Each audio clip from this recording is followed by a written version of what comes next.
Full Sim Motorsports. We're installing this power steering kit on a Ranger 900 that did not come with factory power steering. So stay tuned and we'll get it installed for you guys and show you how we did it. So the first thing you're gonna need to do is pull the shifter knob off, steering wheel off, dash top panel, and then dash bottom panel. And we'll show y'all what that looks like once it's all removed. So this is what it looks like without the dash in. Steering wheel was being stubborn, so we had to use some lube on it.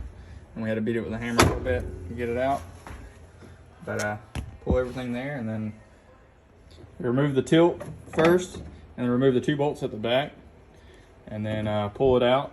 And then once you're there, you'll have just a shaft down to the steering rack. And then you'll go to the other side here and remove it from the steering rack in there.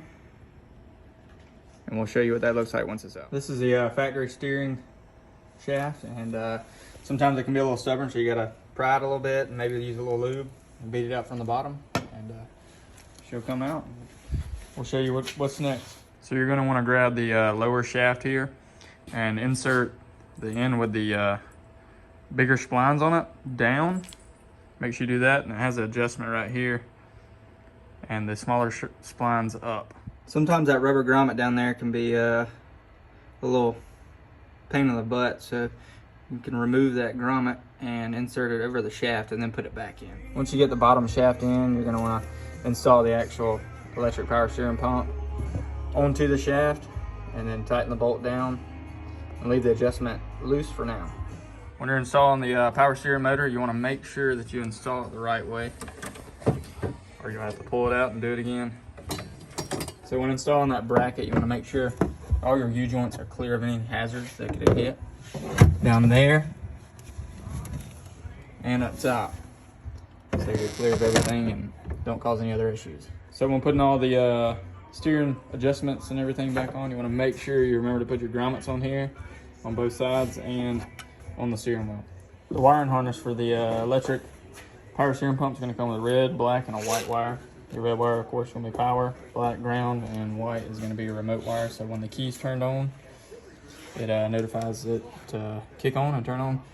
If you come under the hood here, you'll have that power block there.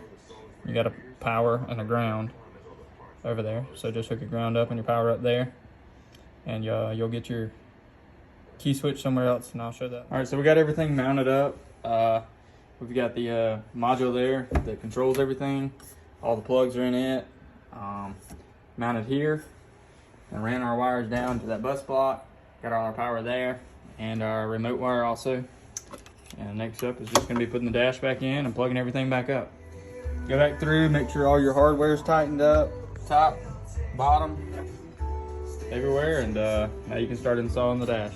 All right, so we got the dash all back together.